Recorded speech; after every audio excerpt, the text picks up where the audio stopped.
On this episode of the John 1911 Podcast, build out, gun jargon, ice Barbie, and deviant controlled feed action. Okay, good morning everybody. This is episode 368 of the John 1911 Podcast. It's been a little while since we've done a podcast. I tried to get the boys together earlier this week to do one, but everybody was busy. And what's been going on around here is we are in the middle of some, I call it build outs. So the external construction has ended. Now we have to kind of get some stuff organized internally. It involves, equipment and inventory and, all that kind of stuff. And I'm getting tired of, starting off podcasts by saying construction. This is turning to the John 1911 Construction podcast and the John 1911 Construction website. But I am confident that this is the end of the construction for the last, basically year and a half. So things will pick up and go better, going forward. Oh, let it stop there. Phone started ringing. I forgot to put on Do Not Disturb because it never stops around here. So we've been delayed, getting some of the content out, and that makes me very unhappy. Somebody who, is I'm a publisher. The goal is to publish something every day, and it's been extremely slow, but occasionally we have to make sacrifices. Contributing to this has been, you will notice on the past couple of pieces of content that I had published, I had done a pod with Kraken. He was local, and so we recorded on local microphones, and on a video where we were shooting a 50, that the audio was cracking. We're obviously having some audio issues. I am using those microphones now, and I'm using one of them now, and I've made some changes to the settings. And I'm hoping this doesn't crack. I'm looking at the meters as I'm talking. It doesn't look like it's going to crack. It might be a little bit lower than what I would like as far as the audio level, so we're going to have to kind of play with that. The issues with the audio cracking is probably user error because I had made some changes to the audio, to the microphones, based off of research, because if we're outside shooting and obviously the recoil and the report would peak the microphones, and so also the microphones, I guess the way they're set up, they'll try to pick up every noise around you as opposed to the noise that's close to you. And so I made changes to the microphones, so now we for some reason it started cracking, and so I'm probably going to end up having to have two different microphone settings. So first world big boy problems. Talking about, I guess, the build out, there's not a whole lot I can really go into. It's just there's a lot. I can say this: a large firearms collection is, I think a lot of people fantasize about that, but I think the reality is probably much different. I don't know. It's probably the same as being married to a Playboy playmate or something. I mean, it's probably not something that the young kids would even understand what I'm talking about, but the perception versus the reality, all these guns is a big pain in the ass because there's so many guns that we actually have to have an inventory system because stuff could theoretically just get lost and you don't notice it for years. And just securing it and transporting it and just movement with this stuff or dealing with this stuff is always a giant concern. With all of that combined, as most of you have seen in the news, that there's been a lot of weather. The Ohio River has flooded, which has caused, I don't know what comes first, the chicken or the egg. I would imagine it would be the tributary rivers that flood first and then the Ohio River floods. So around here, we've got the Great Miami River, the Little Miami River, the Licking River, and then I think there's the Licking River's in Kentucky, but it's on the other side. And then I think there's even a Kentucky River. So, and then we've got obviously the Ohio River. So everything has gotten to be, pretty challenging. So at the John 1911 range, we are very high. We sit so high that typically we have issues more with wind and storms than we'd have with flooding. But getting to the property, some of the with some of the flooding that's made the news, we have had some optionality of getting to the range deleted by the water. It has come back, but it's interesting. If you think about it, it makes sense what I'm about to say. Part of the reason why we chose to put the range where we put it is because it's very rural. We are a Cincinnati-based company, but obviously it doesn't take a rocket scientist to figure out that we're not shooting guns and having fun in the city limits. So the actual range facility is out in the country, and it doesn't do us any good to build a range out in the country if there's going to be a subdivision built next door 5 years later. So we way out in the country. So we're in a place that's hard to get to. That keeps the property prices relatively inexpensive, and it keeps the desirability of outside developers of wanting to put more and more infrastructure, out where the range is. That limits that as well. So, but with all of that comes, some issues getting to the property sometimes. So this is the second flood that we have dealt with since we've owned this facility. Since we owned the property, we really didn't have the facilities built out, but we definitely had the range in.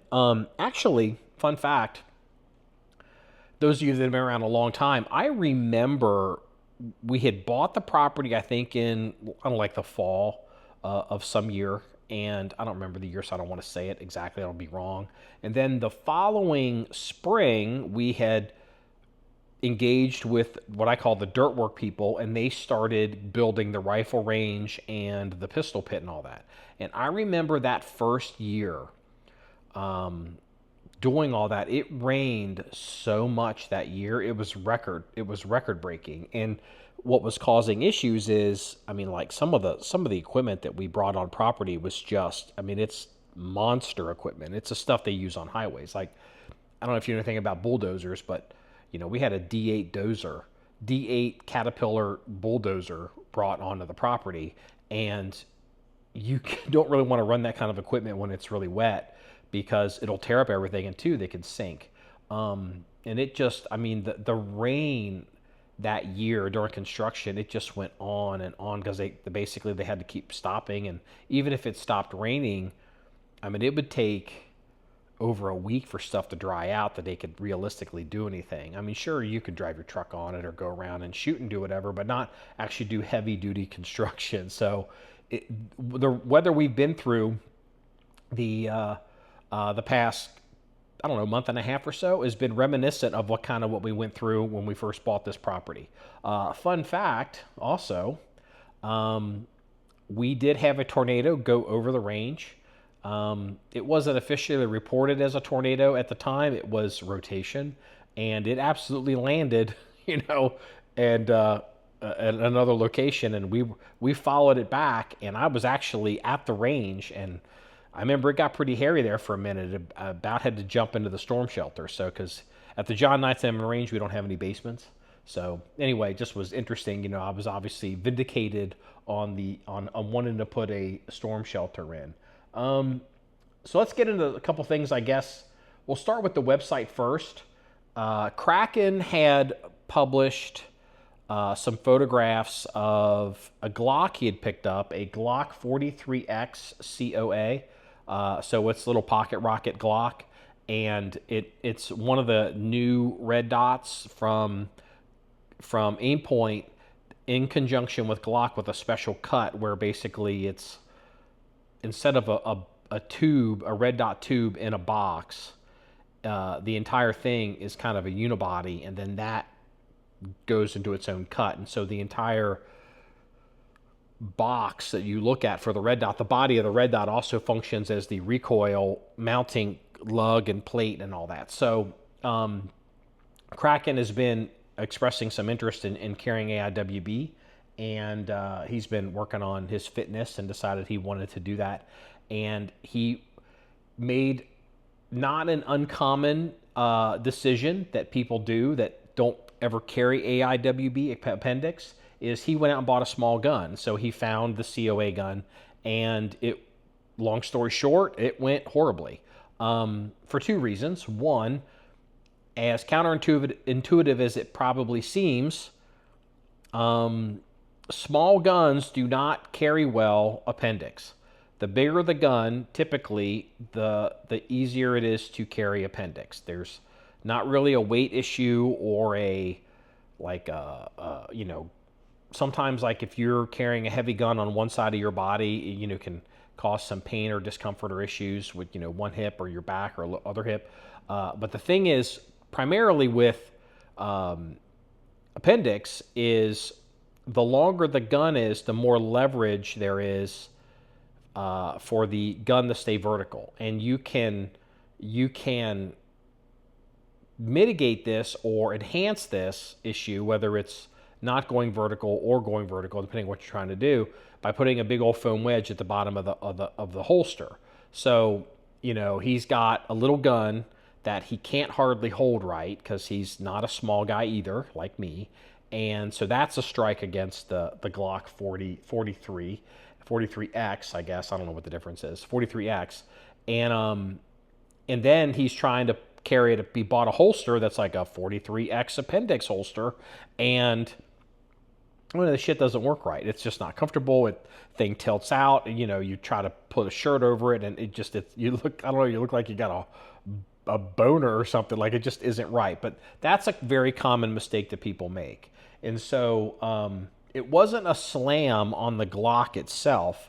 It was a slam on, the application. Generally, bigger guns work better for AIWB. And 1911 guys have known this for 80 years at least. So that kind of happened. So it caused a little bit of a furball. But I think a lot of you will, while Kraken wasn't liking the Glock pistol, not because there's anything wrong with a Glock pistol, it's just because it's too small for him. He really was liking the COA Red Dot.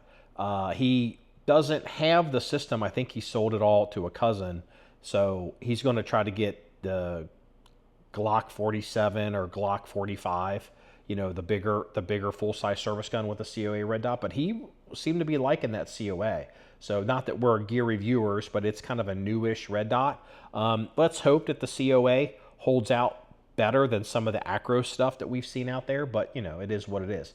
But this conversation started something that kind of ground my gears a little bit, and it was brought up. I'm not going to say your full name in the comment section on the website, but he posted a comment responding to this, and he made a reference to something called the Keel principle, Keel, and basically like, the Keel principle.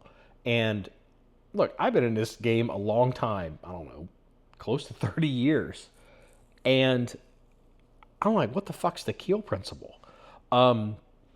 So I look it up, and sure enough, there is a company out there that basically wants to they're taking a position of the bigger the gun, the easier it is to conceal with AIWB because they sell holsters. And so their argument is, why don't you, what is it they were trying to do? They're trying to make their holster longer with the little itty bitty guns. And it's like, well, I got a better idea. Like if you bought a Glock 26 to AIWB, which is the subcompact double stack gun, buy a Glock 17 holster, and then you can shove, or even a Glock 34 holster, and shove every iteration into that holster. So you end up with a little gun with a big holster. Or you can have a big gun with a big holster, and it becomes a system.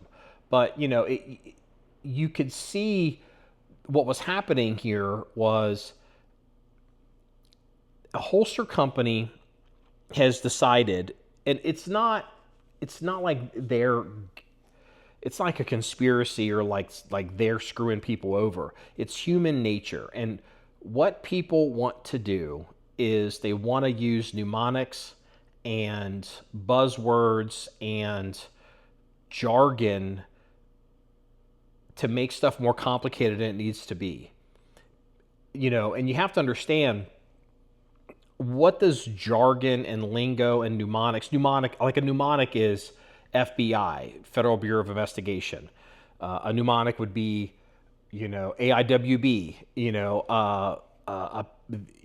appendix in the waistband. So you can convey a fair amount of information with a mnemonic when you're dealing with a lot of information. But what happens is people like to default to this. They feel like they have more expertise, or that they're subject matter experts. Again, there's another one, SME, by unnecessarily making shit more complicated with jargon. There's a video cut on the internet from one of the Transformers movies, and it's a scene where the heroes of the movie are in some remote desert location. They're military people, and they're being attacked by this alien robot. And they call in basically the higher headquarters for air support. And it turns, and it's really well filmed and done and written and cut. And it's like strike package Bravo. The commander. And then like goes to the AWACS, and we have a authenticated message, strike package Bravo, kill box 1 Alpha, and sure, A10s roll in, A10s, whatever, priority this, and it mnemonic, jargon, because they're trying to convey a bunch of data, and it looks cool. But this idea, like now we're up to the Keel principle, it's like, it's a fucking holster. Like, what are we doing here? I've been in this business for 30 years. And it's like, telling me about the Keel principle, I don't know what you're talking about. And it's like, well, imagine somebody who is just trying to find a holster, maybe new to the game, new to appendix carry, new to guns, newish to guns. Now you're going to start just tell them what they need. Give them recommendations. You don't have to be like, everybody wants to be Special Forces, Night Elf, Mohawk, Delta, Space Shuttle, Door Gunner, ABC 1-2. It's just like, it's just a fucking holster, guys. Just stop it. And, it ground my gears, probably a little bit more than it should have, which is my personal failing. But again, I don't think that I'm actually wrong with, like kind of pointing some of this out. It's like, some of y'all need to chill out with some of this, this jargon, because what happens is it becomes gatekeeping. And if you don't, and it's real easy, if you're not using the right phrases or the right words, or you don't have the right 3-letter mnemonics in your sentence or on your resume, suddenly you are discounting what other people have to say, or you're in the club and the other person isn't. And very quickly, this is what turns into a gun forum. That's why I really dislike gun forums. Because gun forums are, they're good for information, but you get a bunch of people throwing jargon around, talking to other people who know the jargon, and they're just jargoning each other, and nothing really new is happening. And all the while, all these people are they're dropping the jargon on each other, virtue signaling that they're experts or they know what they're talking about. But at the end of the day, you pull any of these dudes out of the gun form, you put them on the range, and you go on the beep, and like run and they fall apart. And it's like, what are we doing here? Okay. And it's just like, as the older I've gotten, and this happens, I guess, to a lot of old guys, the older I've gotten, the more I have become resistant to some of that. Maybe it's by virtue of my position in life. As you get older in life, young guys, let me tell you this.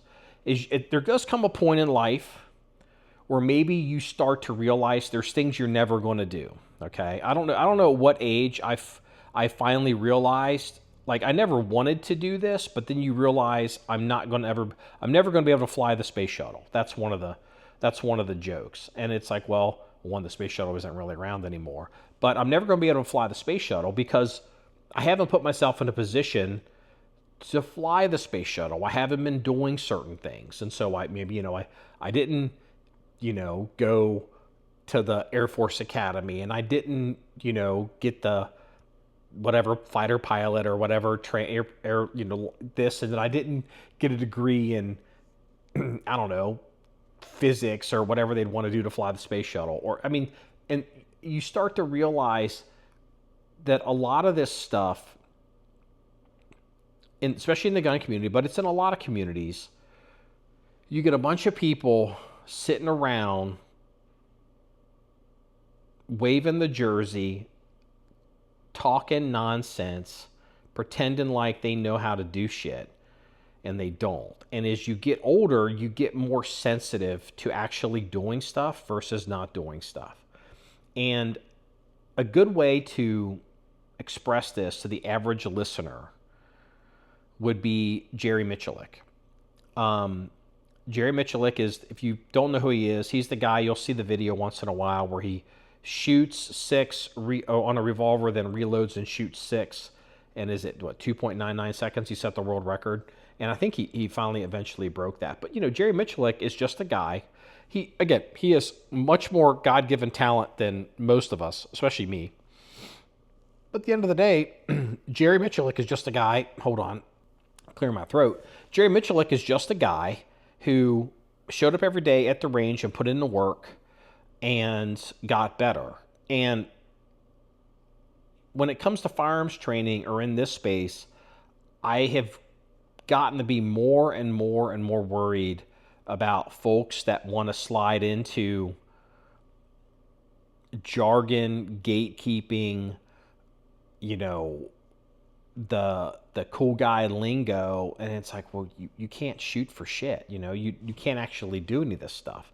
But it's easier to buy an expensive gun and pretend that you're to show off to your friends that you know what you're doing than it is to actually get a timer out and run that gun, or get a timer out and run a less expensive gun.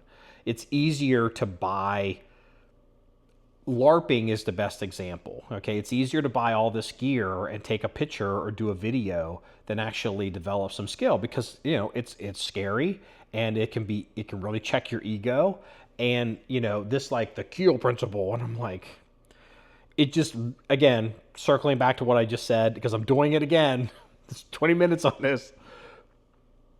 Bunch of people sitting around wearing their jersey, using the cool guy lingo, finding a reason to gatekeep on people that don't know the lingo, and none of these motherfuckers can shoot anyway. And it's just like, oh God, I hate all of it. So anyway, OG, I wasn't capping on you. I was like, what are you talking about? I had to Google it. And I'm like, why do I have to look this up? We all know what this is. Just say it so normal people can understand it. So again, pocket rockets suck. Bigger guns are better. Oh, and here's the best part. I forgot about this one. Here's the best part. So this entire thing happened, and I was looking at this, and then somebody made a comment. And again, so keep in mind, I'm discussing Kraken has bought a gun that's really small because he's like, I need a small gun because it's appendix carry. And that's a common mistake that people make. And then he doesn't like the gun. And so, then that sets off the pro Glock people, which is fine, because people just like, oh, you're shit on my Glock, but you're not looking into context. And so he's not happy. And then one guy comes in and he goes, a gun's supposed to be comforting, not comfortable. And again, this is an example of a person that has picked up some lingo or jargon, probably off a gun forum, and is just repeating it because it's easy to repeat. And he doesn't even understand the context of what that phrase means. The phrase, it's supposed to be comforting, not comfortable, is an argument that people should carry bigger guns because they're easier to use, They're easier to fight with.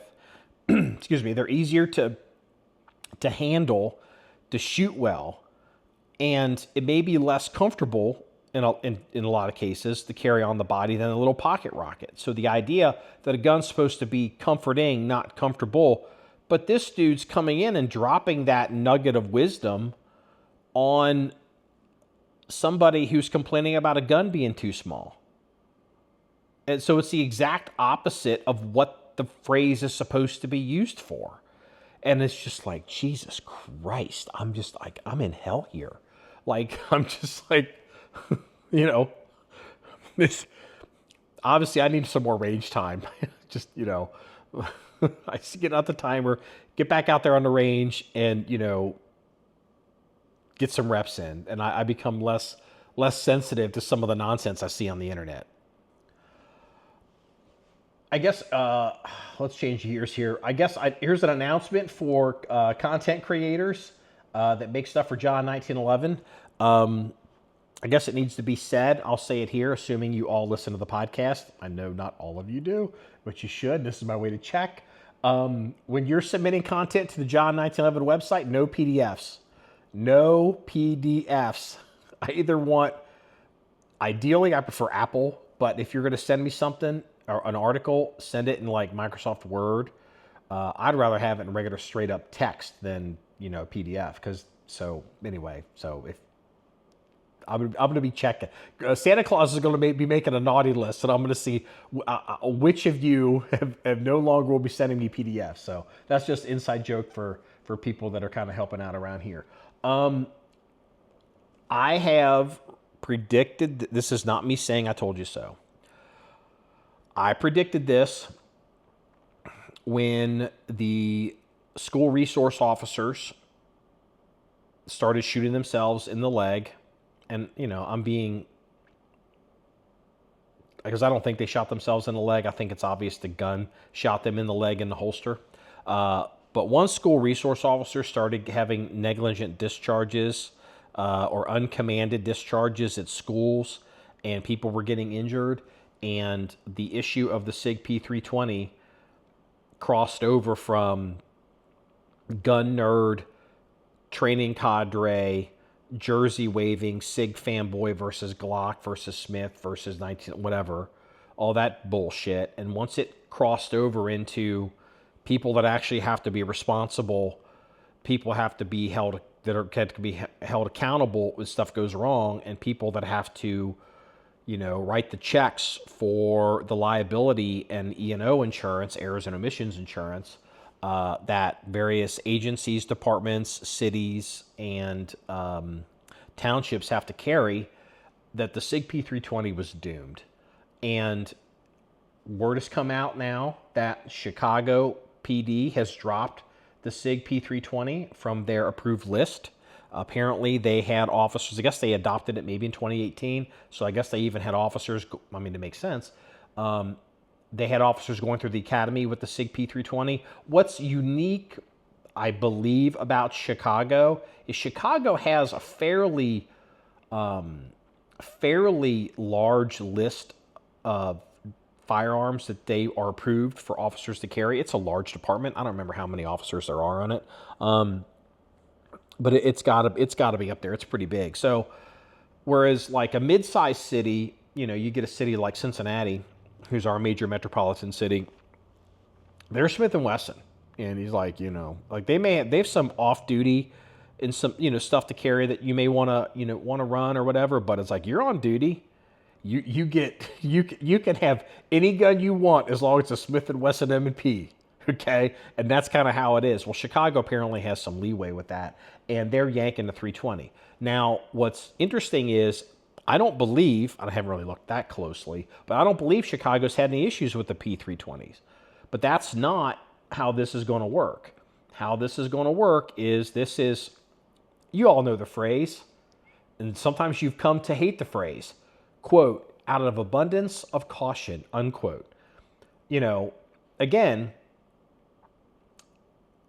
people that run police departments or city governments or city managers or police commissioners, they don't give a fuck about SIG. They don't give a fuck about Glock. They don't give a fuck about 1911s. They don't care about 9mm versus 40. They do not care. That's something that gun nerds care about. All they care about is they get word, they start hearing, you're telling me that we have a gun that there's questions about and we have people carrying it right now and it's going off and injuring people in holsters? And they're going to ask themselves, the clock starts ticking. What did I know and when did I know it? Because 5 minutes later, if there's some sergeant out on, Michigan Avenue and her gun goes off and injures somebody in the holster, there's going to be a lawsuit. Some lawyer's going to ask that city manager, when did you know about the issue of the SIG P320 having questions around it? We have an email, we have a text message chain in Discovery saying, you heard about this. And it's like, well, but the gun went off 5 minutes after I heard about it. It's like, well, why didn't you issue a recall in 4 minutes? And that seems ridiculous, but that's how this works. And so no police department in America is going to put up with a gun that could get them dinged on their insurance and things are going to go sky high with some giant negligent claim. And there's going to come a point very quickly, and no one's talking about this, where insurance companies, the companies that underwrite these cities and these police departments, because every police department you've ever seen, part of the reason why they have your state academies and your state trainings, whether you call it like in Ohio, it's OPATA, Ohio Police Officers Training Association, and every state's got one. Part of the reason why you have that stuff is so you can get insurance, because shit happens. Your police officers get in car accidents. There's they get in fights and people sue. Even if they're wrong, they sue. Justified shootings, they still sue civilly. There's all this kind of stuff that goes on. Nobody's going to put up with this gun. The SIG P320 is done. And I knew it was done a year and a half ago. Once the school resource officers and the PTA moms and the school principals and the boards of education started hearing about this and became aware of it, and they all talk to each other, and they all go to these Facebook groups, and they all go to these conventions, and then they all talk to their city government, this gun is done. The SIG P320 is done. And this will keep happening.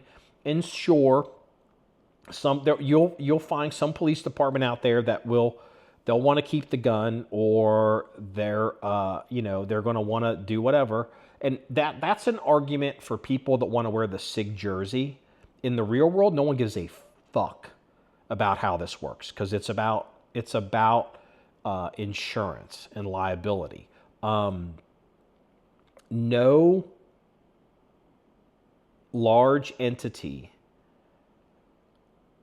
will knowingly allow themselves to be held liable, potential liability of a grievous injury or death, and having to pay that out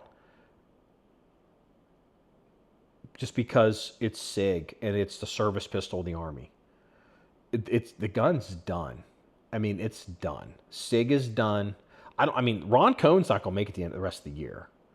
I don't know what's going on over there at SIG. I don't understand some of the positions that they take publicly. Their position obviously is different than mine. They are the experts on a SIG P320. I'm not. In case you can't tell right now, I'm giving you my lawyer talk. I defer to them. But with that being said, the SIG P320 has a horrible reputation. And, nothing SIG can do can get the reputation back. I don't know what's wrong with the gun. I have some theories, but this is just going to spread and spread and spread and spread. And I don't know what the ultimate nightmare that's going to happen to SIG, and I don't know if it's true. The ultimate nightmare scenario is that somebody in government who is tuned in to the gun community, and it looks like there are some. I think we've talked about in the last podcast, pretty certain that Mr. Guns and Gear, there are people that work in the administration that are communicating with the Mr. Guns and Gear YouTube guy. Again, I'm not promoting him. He seems like a perfectly nice guy. He doesn't know us from Adam. There's no reason he would, but it's become very clear to many of us that he complains about certain things and it ends up in that White House. And it is not much of a stretch to think that the current Secretary of Defense Pete Hegseth, hasn't heard about the SIG P320 problem. And even if he hasn't, because maybe he's too busy being on Fox News and he's too busy using Signal and he's too busy, doing CrossFit with the Special Forces dudes, he's going to hear about it eventually. And this administration they don't give a fuck about things. They see problems, and they're going to be just like a lot of these cities with the SIG P320. They very well could issue an order and be like, dump this fucking gun. And they'd be like, go get Glocks. And when that happens, and I think there's probably a 50-50 chance it could happen, man, I mean, like, SIG as a corporate entity in the United States is going to crack in half, and a big mushroom cloud is going to come out of the center of it up there in New Hampshire. I was doing some research, I don't know, a couple weeks before we started the build out, and on the SIG injuries. And there was one I found, I think it happened, I can't remember if it happened in 2024 or if it was in 2023, but it wasn't that long ago. SIG has had at least one person injured by what appears to be a SIG P320 issue at their training facility, and there was a call for service for an ambulance. And I don't know what's going on. I'm just like, we've banned the 320 from our facilities. We've never bought a 320 as a reference gun. We've never bought an M17 as a reference gun. And this is just, SIG's going to have to do something. SIG's going to have to re-roll this gun. They're going to have to make a change. The only way they're going to be able to do it is they're probably going to have to, Ron Cohen will either be fired, he's the CEO of SIG USA, or whatever SIG's U.S. entity's called now. He would either be fired or, quote, decide to want to spend more time with his family. And then SIG's going to either have to come out with the 320A1 or the 321 or I don't know what. But things cannot keep going the way they're going. AIM surplus, I noticed it about 2 years ago. AIM surplus was getting police trade-in SIG P320s that didn't look like they were 5 and 10-year-old guns. Typically, police departments trade in their guns about every 10 years, again, because it's insurance. There were SIGs coming in on the police trade-in market, and maybe it's from all these departments we've heard that are dumping them, but we're not buying them. I mean, just from a liability standpoint, just from my perspective, if somebody gets hurt at the John1911 range, it's going to be a problem. It's going to be a big problem for me. And the idea, like Doc has an M17 because, for reasons I'm not going to get into here, the idea that Doc, who's a very adept handgun user, we've seen videos of him, he's an older gentleman, but he knows what he's doing. He could have a gun in a holster, doesn't touch it, and he eats one in the leg, and I have to casevac his ass out of here. I mean, I can't, the fact that there's a SIG P320 or an M17, that I can't even trust the gun in the holster, that the only way that I would even potentially allow this gun on our property would be, it's got to stay condition 0 until you get to the line, pull it out of the holster, charge it, basically run it like an Israeli, and then shoot it, and then when you're done, clear it, and then holster it. That's insane, where we are with these guns. I think it's entirely possible that the Army dumps these guns, especially if some of the stuff we're hearing that's been happening, even though they have thumb safeties, it's like, oh boy. And heaven help us. Heaven help SIG. Heaven help them if Donald Trump hears about this, because you know how he gets. Donald Trump is rash, and he's aggressive, and he doesn't put up with it. And if somehow somebody gets in his ear and tells him, we have America's youth that have written a blank check to the U.S. government are potentially carrying a gun that's controversially hurting people, he will lose his fucking mind. And because he's not going to let that go. I mean, it's like, what did you know? When did you know it? Donald Trump didn't know shit about guns. Just like most city governments, they're going to be like, get that thing out of here. And since he's the president, he can do whatever he wants. He absolutely can. That's the nightmare scenario. Are we close to that happening with the SIG P320 and the M17? No.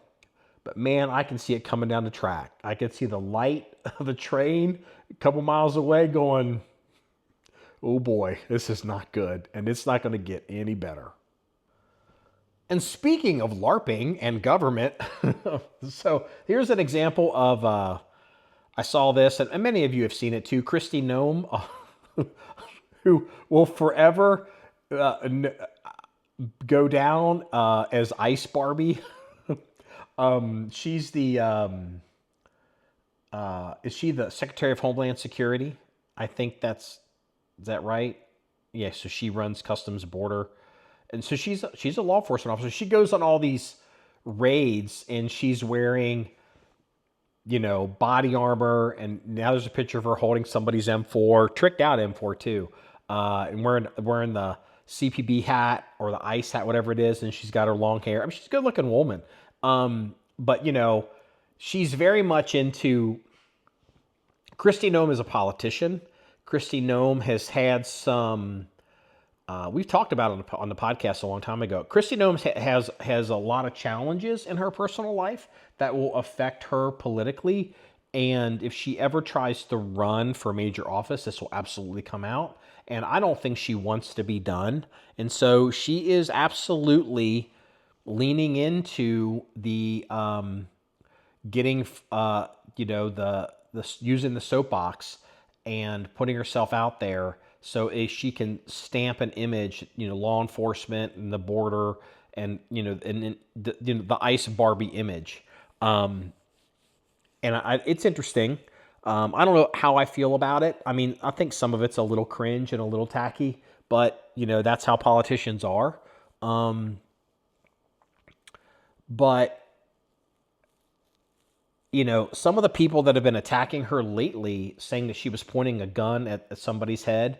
Most of this started with the European media, because these weasels don't know shit about guns, not real guns. I mean, they might know, a drilling shotgun, on a driven pig hunt, but they are a drilling gun. They don't know shit about M4s, and it's obvious even looking at a 2D image that this gun is not pointed at this guy's head.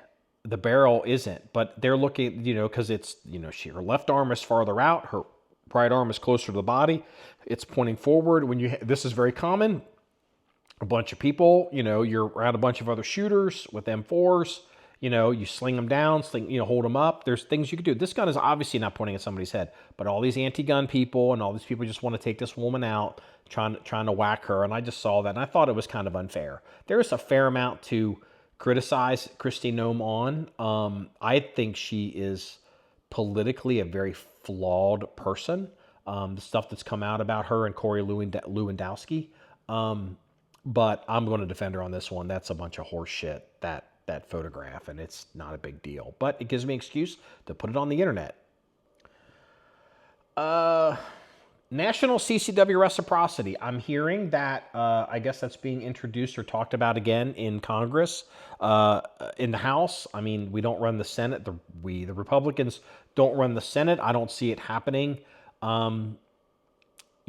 Everyone's talking that the Republicans will lose the House in 2 years. So in 2 years, we may get the Senate, but we're going to lose the House. If people smarter than me say, then I guess national CCW reciprocity isn't going to happen unless Donald Trump decides to just do some kind of executive order, a Administrative Procedures Act, argument, which, would be, if Barack Obama and the ATF did that, we'd be screaming. But if Donald Trump does the national CCW reciprocity, we'd all be cheering. And so, this is just the game of politics. So I don't think that's going to go anywhere. What I thought was more interesting, and it doesn't make a lot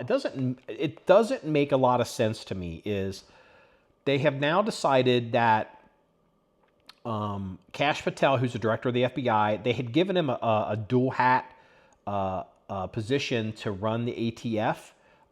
Which we all kind of knew was temporary, but they've now made the Secretary of the Army, his name is Daniel Driscoll, from North Carolina. His wife is she's a plastic surgeon, specializes in hands. So, interesting couple. He's an armor officer, and I guess he was in Congress at one point. He ran for Congress. He's an armor officer in the Army, obviously. And he's now, because it's not clear to me, he's a Secretary of the Army. Did I say Secretary of Defense? He's Secretary of the Army, and he's also now the director of the ATF. So it doesn't seem like he's leaving being Secretary of the Army. So he was confirmed. It's a confirmed position, advising consent from the Senate. And the director of the ATF, I guess, is a Senate confirmed position. So if he can be one, he can be the other. He's confirmed. So they're slipping him in there. And that's interesting because, the Army could be pretty busy right now. And so I just don't know what their thinking is. If they're just, I don't know what his background is on firearms as far as the laws or how things are run or what, I don't know. Maybe they were looking around within the administration and they're like, who do we need to get to run the ATF? And they're like, man, Daniel's like really big into guns. He'll do it. Maybe Daniel's like the who's the AK-47 guy? Brandon Herrera. Maybe he's like the secret Brandon Herrera of the administration. He's like, he knows all about it. Maybe he's a big gun collector. I don't know. But it's interesting, and I think it's worth watching because I don't know if this is a plan or if they're just not really paying that much attention to the Second Amendment area and the ATF. I'm aware that supposedly Pam Bondi, who I'm like, barf, is now created a Second Amendment Commission. Again, a throwback to Mr. Guns and Gear YouTube channel. I feel like it seems very obvious to me that people in the Trump administration, in that West Wing, absolutely are at least getting some of their information from some people on the internet. And so, it seems like that they've responded to the criticisms about the current Attorney General. So, I don't know where any of this is going to go. It's worth watching, but, I just thought it was interesting. If anyone knows anything more about Daniel Driscoll, Secretary of the Army, now also Director of the ATF, let me know. I'd be curious to find out why this guy is got his feet in both camps. So, okay, let's end on some gun stuff. We'll go ahead and toss it. I saw this on the Firearms blog this morning. Defiance is a manufacturer of bolt action rifles or bolt gun actions, and they released an action called the Deviant, Deviant, I think, and it's a controlled round action. It's a turn bolt, and it's like, ooh, in turn bolt guns, I like controlled action, and it also, what it does is it's a controlled action, and it also has is the 3-position safety like the Winchester Model 70, the horizontal one. So it's like you've got safe, middle, the gun is dead, but you can cycle the action, load and unload what you want to do. Then forward is fire. So you got the 3-position safety. I'm a big fan of that on bolt guns. I prefer the 3-position safety Winchester Model 70 bolt actions to Remington 700s. I don't like Remington 700s. Now this Defiance action, I would assume that it probably still takes Remington 700 triggers, because it looks like it's got an aftermarket trigger on the bottom of it, of the promo that I saw. And I'm like, that's interesting.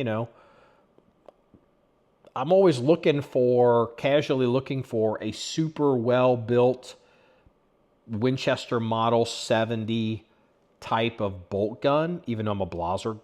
My first choice is Blaser, but I kind of started on the Winchester 70 bolt gun setups, and I was like, I don't know, it's interesting. Maybe I could find one, build one, do something as a project, some weird caliber. I don't know, just something interesting. And then I looked, and then the action itself, not a gun, the action itself is $2,995. I'm like, holy shit, $3,000 for the action, and it's like no bottom metal, no barrel. Just like, holy cow. It's like, for that kind of money, I'm so deep in Blaser. I would never switch from the Blasers at this point, but it's like, I'm not even want to play with this thing. So there, I'll let you some gun content. I'm hoping we'll get back to a little bit more of a regular publishing schedule. I've been saying this on and off for like 18 months. I promise you, we're about at the finish line. At least it won't affect the publishing schedule. We still have to do internal inventory, but we can do that and still maintain a schedule. So, well, this wraps up episode 368 of the John1911 Podcast. Want to see more stories or pictures or links, everything we discussed? Please go to the website at John1911.com. That's JOHN1911.com. Remember, it's all about shooting guns and having fun. Everybody, have a good day.